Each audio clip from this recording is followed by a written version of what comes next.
Welcome back students. NCERT read along exercise में class 11th की NCERT में हम लोग रोटेशनल मोशन चैप्टर 7 पढ़ रहे थे और उसमें आज के लेक्चर में मैं डिस्कस करने जा रहा हूँ vector product of two vectors. So let's start. We are already familiar with vectors and their use in physics. तो फिजिक्स में हम सेकेंड चैप्टर में ही पढ़ लेते हैं वेक्टर्स के बारे में, और बेसिक मैथमेटिक्स के नाम से कंपटीशन की क्लासेस में इसको पढ़ाया जाता है। और वेक्टर्स को फुल डिटेल में बच्चे पढ़ते हैं 12th की मैथमेटिक्स में, और 3D भी पढ़ते हैं, vector 3D। We defined the scalar product, हमने वर्क एनर्जी पावर में यूज किया था, जैसे फॉर्मूला जो बहुत काम का है बच्चों, P equal to F dot V, हमने ये यूज किया था वर्क एनर्जी पावर में। An important physical quantity, work is defined as a scalar product of two vector quantities, force and displacement. W equal to F dot S, P equal to F dot V, दोनों ही काम के फॉर्मूले। We shall now define another product of two vectors. This product is a vector. जब दो vector को multiply करने पर resultant quantity एक वेक्टर क्वांटिटी आती है तो बच्चों हम उसको कहते हैं वेक्टर प्रोडक्ट। दो वेक्टर्स को मल्टीप्लाई करने पर रिजल्टेंट क्वांटिटी एक स्केलर क्वांटिटी आती है तो उसको बोलते हैं स्केलर प्रोडक्ट या डॉट प्रोडक्ट। वेक्टर प्रोडक्ट को हम क्रॉस प्रोडक्ट के नाम से भी जानते हैं। This product is a vector. Two important quantities in the study of rotational motion, namely एक तो है मोमेंट ऑफ ए फोर्स, यानी फोर्स का जो घुमाने वाला इफेक्ट है जिसको हम बोलते हैं टॉर्क, एंड एंगुलर मोमेंटम, यानी moment of linear momentum. Linear momentum का मोमेंट अगर लेते हैं तो उसको बोलते हैं हम एंगुलर मोमेंटम। तो इनको वेक्टर प्रोडक्ट के फॉर्म में हम डिफाइन करते हैं, जैसे tau equal to R cross F, and J से दिखा सकते हैं एंगुलर मोमेंटम को, एल से दिखा सकते हैं, तो उसको भी हम क्रॉस प्रोडक्ट के फॉर्म में एक्सप्रेस करेंगे। कैसे, आर क्रॉस पी देखते हैं अभी। So definition of vector product, a vector product of two vectors A and B is a vector C. दो का वेक्टर प्रोडक्ट वेक्टर सी। ये जितने बोल्ड लेटर्स आप देख रहे हैं एनसीईआरटी में नोटेशन यही है कि बोल्ड लेटर्स की फॉर्म में, यानी डार्क करके दिखाया मतलब वेक्टर है। ये इस तरह से होगा कि मैग्नीट्यूड ऑफ सी जो है वो हम दिखाएंगे, जो कि बोल्ड नहीं है सी, वो किसके बराबर होगा, ए बी साइन थीटा के बराबर होगा, तो होगा मैग्नीट्यूड। जहां पर ए और बी जो मैग्नीट्यूड है ए और बी के, और थीटा जो है वो एंगल है उन दोनों के बीच का, और सी जो है परपेंडिकुलर होता है उस प्लेन के जिसमें ए और बी होते हैं। तो सिंपली अगर मैं इसको आपको लिखकर बताऊं तो बच्चों ये कुछ इस तरह का दिखेगा कि मान लीजिए दो वेक्टर हैं ए बी। अभी वहां तो स्मॉल लेटर से दिखाया, मैं यहाँ पे कैपिटल से दिखा रहा था बच्चों। ये कोई वेक्टर है, वेक्टर ए, और इससे कुछ एंगल थीटा बनाते हुए इसी प्लेन में, इसको अगर आप बोर्ड मान रहे हैं तो बोर्ड के प्लेन में ये है कोई वेक्टर, वेक्टर बी, जबकि ए और बी के बीच में एंगल है थीटा। तो इनका जो क्रॉस प्रोडक्ट है, अगर मैं उसको वेक्टर सी से दिखा रहा हूं तो सी को ऐसे लिखा जाएगा, ए क्रॉस, क्रॉस पढ़ेंगे इसको हम इनटू पढ़ने के बजाय, ए क्रॉस बी, उसको कहते हैं वेक्टर प्रोडक्ट, जो किसके बराबर होता है, ए का मैग्नीट्यूड इंटू बी का मैग्नीट्यूड। हमें पता है स्केलर प्रोडक्ट या डॉट प्रोडक्ट में आता था बच्चों कॉस थीटा, यहाँ आएगा साइन थीटा, तो ए बी साइन थीटा। और क्योंकि ये वेक्टर है तो इसकी डायरेक्शन को हमें इसमें इन्वॉल्व करना है, तो एक ऐसा वेक्टर जो कि इन दोनों के परपेंडिकुलर डायरेक्शन में हो। अब वो बाहर की तरफ भी हो सकता है जिसको हम डॉट से दिखाएंगे, आपको पता है एरो जब बाहर की तरफ होता है तो कैसे दिखाते हैं, डॉट से। तीर का निशान अंदर की तरफ है यानी डायरेक्शन इनवर्ट से, तो हम दिखाते हैं क्रॉस से। क्यों ऐसा करते हैं, किसी तीर को आप देखें सामने से, जो एक्चुअल तीर होता था उसमें बच्चों एक कोन होता था आगे, तो इसका डॉट नजर आएगा और ये सर्कल नजर आएगा कोन का। बैलेंसिंग के लिए इसमें पीछे फर या फिन लगे होते थे, जैसे डार्ट गेम आपने खेला होगा, तो पीछे नजर आएगा बच्चों क्रॉस, इसको देखेंगे पीछे की तरफ से। तो ये डॉट कब होगा, जब ए क्रॉस बी निकाल रहा हूं मैं तो उस डायरेक्शन में। अब इस डायरेक्शन में अगर मैं यूनिट वेक्टर लेता हूं तो मैं उसको दिखा रहा हूं एन कैप से, तो ये हो गया A B sine theta N cap. पर अगर मैं बी क्रॉस ए निकालूं तो वो होगा, एक्स्ट्रा एडिशनल डिटेल मैं बता रहा हूं, फिर बुक के अकॉर्डिंग हम चलेंगे। बी क्रॉस ए अगर मैं निकालता हूं बच्चों तो वो माइनस ऑफ सी के बराबर होगा। ऐसा क्यों हुआ उसका कारण आप समझ लीजिए। ये होगा बी ए, जिसको मैं ए भी लिख सकता हूं, कोई प्रॉब्लम नहीं है यहां तक कोई प्रॉब्लम नहीं है, पर डायरेक्शन इसके अपोजिट होगी। बी क्रॉस ए का मतलब बी को ए की तरफ घुमाया, बी को ए की तरफ घुमाया। ए क्रॉस बी का मतलब ए को बी की तरफ घुमाया। ए को बी की तरफ घुमाया तो डायरेक्शन मेरी तरफ है, बी को ए की तरफ घुमा रहा हूं डायरेक्शन बोर्ड की तरफ है। तो उसको कैसे दिखाऊंगा? एरो पीछे से दिखेगा तो मैं क्रॉस से दिखाऊंगा। तो अगर डॉट वाली डायरेक्शन में, बाहर की तरफ वाली डायरेक्शन में एन कैप है, तो अंदर की तरफ वाली डायरेक्शन में होगा माइनस एन कैप, और यही कारण है कि यहाँ पे आ गया माइनस साइन सी। तो let's get back to our discussion.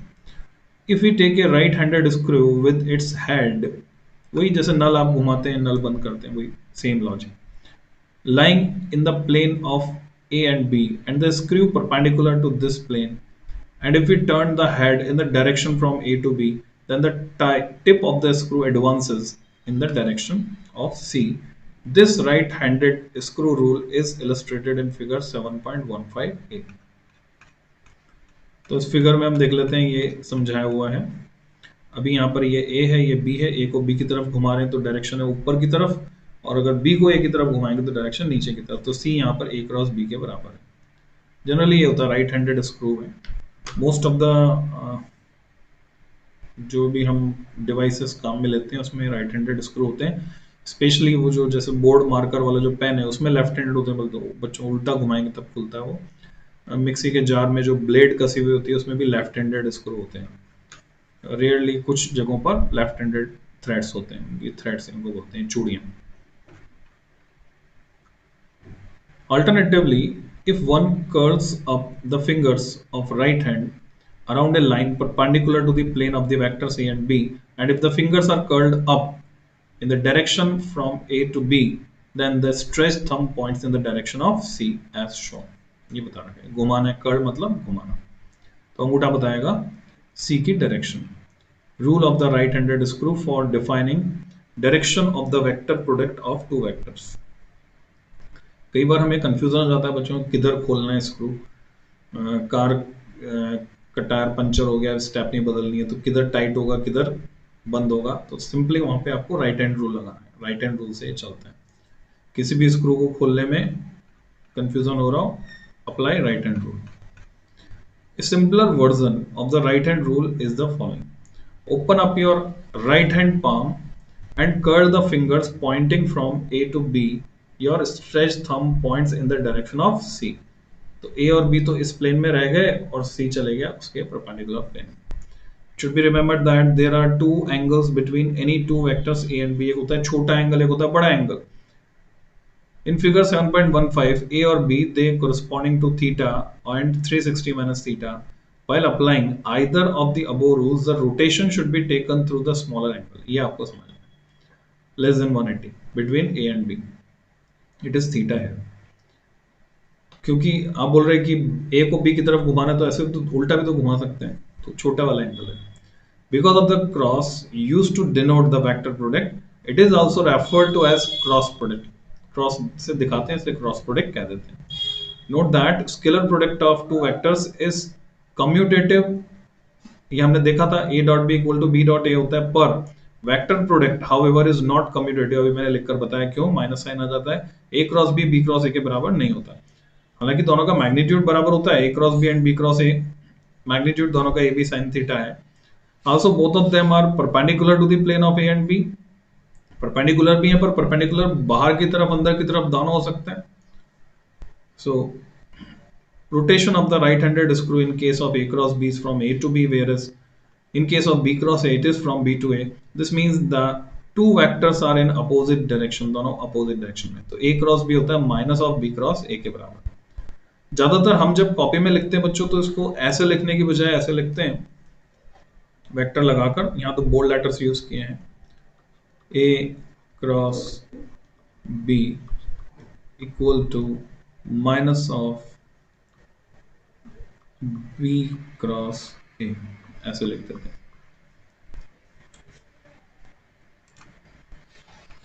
Another interesting property of a vector product is its behavior under reflection.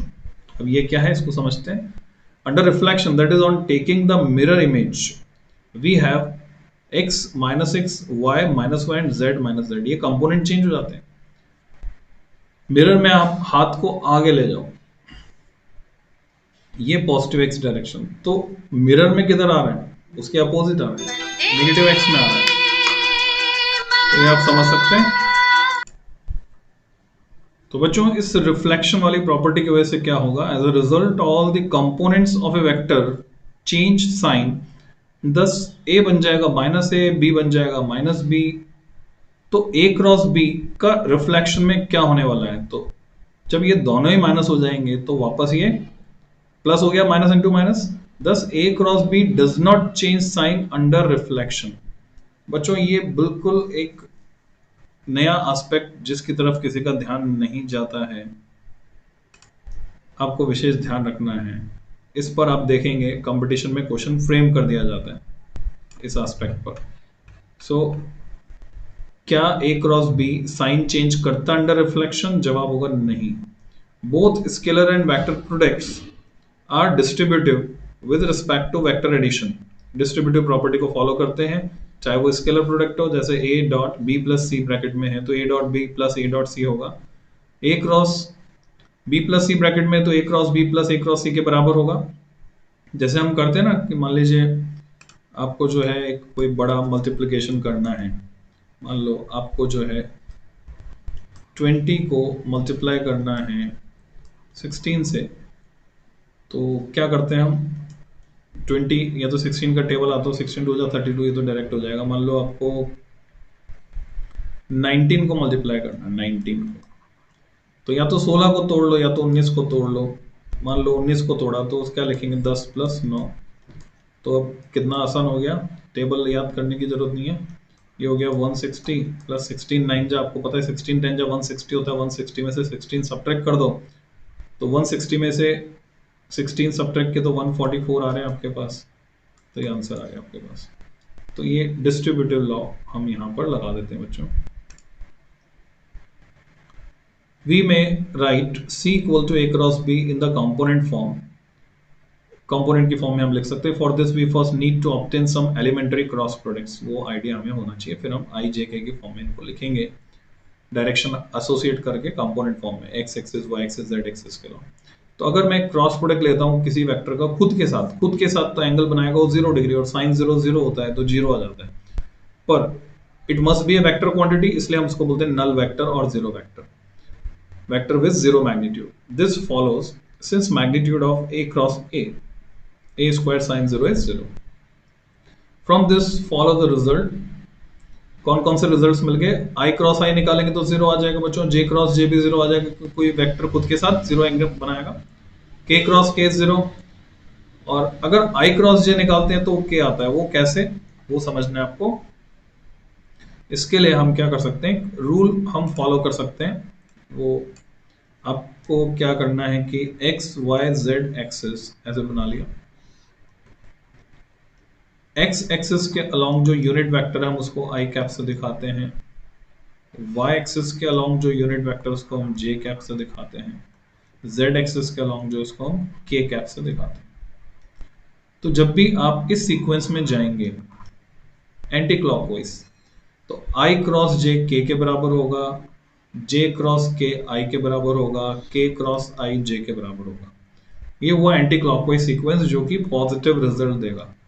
यानी मैं क्या लिख सकता हूं, i cross j is k cap, क्योंकि यूनिट वेक्टर 1 into 1 और डायरेक्शन एसोसिएटेड रहेगी. पर जैसे मैं उल्टा जाऊंगा j क्रॉस i, यानी सीक्वेंस को मैंने ब्रेक किया, रिवर्स किया, तो जैसे मैं उल्टा जाऊंगा ये वैल्यू नेगेटिव में आ जाएगी बच्चों, यानी ये होगा माइनस के कैप. तो ऐसे हम सारे क्रॉस प्रोडक्ट निकाल सकते हैं. Since i and j both have unit magnitude and the angle between them is 90 degree, thus sin 91 हो जाता है. i cross j is a unit vector, a unit vector perpendicular to the plane of i and j and related to them by the right hand screw rule is k cap, hence the above result. You may verify similarly j cross k is I cap, k cross I is j cap from the rule of commutation of the cross product it follows j cross i minus k cross j minus i cross k minus j cap. Note, if I j k occur cyclically in the above vector product relation, the vector product is positive. If I j k do not occur in cyclic order, the vector product is negative. इसके बाद a cross b अगर component form में हमें निकालना है तो ये तीन टर्म इसके पास है, तीन कंपोनेंट इसके हैं x y and z component, और तीन टर्म कंपोनेंट जो है b के हैं। तो इंडिविजुअली मल्टीप्लाई करेंगे तो 9 टर्म्स आ जाएंगे बच्चों। 9 में से सिर्फ 3 टर्म्स जो है वो कैंसिल होकर 0 होंगी और हम इनको डिटरमिनेंट फॉर्म में लिख सकते हैं। We have used the elementary cross product in obtaining the above relation. The expression for a cross b can be put in a determinant form which is easy to remember, और ऐसे इसको solve करना बड़ा आसान हो जाता है। तो i j k आपने लिखा, फिर ये जो वेक्टर है a x a y a z, ये जो मल्टीपल है ये लिख दिए, फिर b के b x b y b z लिख दिए, और अब सिंपली आपको इस डिटरमिनेंट को सॉल्व करना है। एग्जांपल से समझते हैं हम। Example 7.4, find the scalar and vector products of two vectors. a है 3i minus 4j plus 5k और b है minus 2i plus j minus 3k। जब डॉट प्रोडक्ट निकालना है तो हम जानते हैं सिंपली i डॉट i बचता है, j डॉट j बचता है, 1 हो जाता है, k डॉट k बचता है। तो 3 इंटू माइनस 2 तो माइनस 6 ये हुआ, माइनस 4 इंटू 1 माइनस 4 ये हुआ, और 5 इंटू 3 माइनस 3 नहीं माइनस 15, तो माइनस 6 माइनस 4 माइनस 15 आ गया माइनस 25 इसका सम। पर जब हम क्रॉस प्रोडक्ट निकालेंगे तो उसका तरीका क्या होगा, हमने डिटरमिनेंट फॉर्म में लिखा, इनके मल्टीपल लिखे 3 माइनस 4 5। अब आप जानते हैं इसको मल्टीप्लाई करने का तरीका क्या होता है, तो वो मैं आपको बोर्ड पर दिखा देता हूँ बच्चों। तो अगर मुझे इसे सॉल्व करना है, मैंने लिखा i j k, वैसे तो आप जानते हैं फिर भी मैं एक बार रिवाइज करा देता हूँ। 3 माइनस 4 5। अब जो कुछ बच्चे नहीं जानते हो परेशान हो रहे होंगे, अरे सर ने कह दिया जानते हैं, हम तो जानते नहीं। कोई बात नहीं, एक्सेप्टेंस मोड में मान लो जानते हैं तो जो माइंड है हमारा ब्रेन वो अकॉर्डिंगली रिएक्ट करेगा, तो आपकी फैमिलियरिटी बढ़ जाएगी बच्चों। क्या करना होता है, सबसे पहले मैं लूंगा आई, कलर चेंज कर देता हूं, तो आई वाली रो को छोड़ दूंगा, आई वाले कॉलम को छोड़ दूंगा, यहां लिखा आई। अब क्रॉस मल्टीप्लाई करना है, माइनस 4 इंटू माइनस 3, 4 3 जा 12, फिर माइनस का साइन लगाना है, इसको इससे मल्टीप्लाई किया था, अब इसको इससे मल्टीप्लाई करेंगे, 1 इंटू 5 इज 5, तो ये आ गया आई का कम मल्टीपल। फिर क्या करते हैं, अल्टरनेट चलते हैं बच्चों, या तो ऑर्डर रिवर्स कर देंगे, अल्टरनेट चलेंगे। अल्टरनेट में क्या माइनस लगाएंगे, इसमें प्लस लिया था, अब जे वाला कॉलम और जे वाली रो, इसमें माइनस लेंगे, इसमें फिर से प्लस लेंगे। तो जे वाले कॉलम को छोड़ दो, जे वाली रो को छोड़ दो, तो जे वाले कॉलम का नहीं 4 और 1 को भूल जाओ, है ही नहीं यहाँ पे, इस रो को भूल जाओ, बचे 3 और माइनस 3। एक तो मैंने माइनस जे कैप लगा दिया यहाँ पे, 3 इंटू माइनस 3 इज माइनस 9, फिर माइनस का साइन लगाया, 5 इंटू 2 इज 10, माइनस है तो माइनस 10, इसलिए प्लस हो गया, माइनस माइनस प्लस 10। फिर प्लस लेंगे के कैप इंटू, अब के वाली रो को यानी आई जे के को छोड़ दो, इसको छोड़ दो, तो बाकी ये बचे 4, 3 4 2 1, क्रॉस मल्टीप्लाई करेंगे, 3 into 1 3, minus 4 into minus 2 is, तो माइनस माइनस वो प्लस हो गया, और ये वाला माइनस वापस से माइनस हो गया 8। तो बच्चों क्या रिजल्ट आ गया, 12 में से 5 गए तो 7 5 12 होता है 7 आई कैप। और यहाँ पे आ रहा है 10 में से 1 गया, तो जे कैप माइनस जे कैप, और क्या आ रहा है माइनस 5 के कैप। अच्छा, मेरा ये आंसर आ रहा है, एनसीईआरटी में अलग आ रहा है, ऐसा क्यों, let's check. A cross B, 3 minus 4 5 minus 2 1 into 3, so 7i is okay, okay ठीक है, सही आ रहा है, 7i माइनस जे माइनस 5k। हाँ, बी क्रॉस ए निकालेंगे तो साइन चेंज हो जाएगा। तो बच्चों ये हमने सीखा क्रॉस प्रोडक्ट के बारे में। अब इस नॉलेज को, जो क्रॉस प्रोडक्ट हमने अभी अभी सीखा है, इसको हमें यूज करना है बच्चों, इसको यूटिलाइज करना है किस में, जो आगे के आर्टिकल हम पढ़ने वाले हैं उसमें। तो नेक्स्ट लेक्चर में मैं डिस्कस करता हूँ। इसमें अभी इतना ही। Happy learning.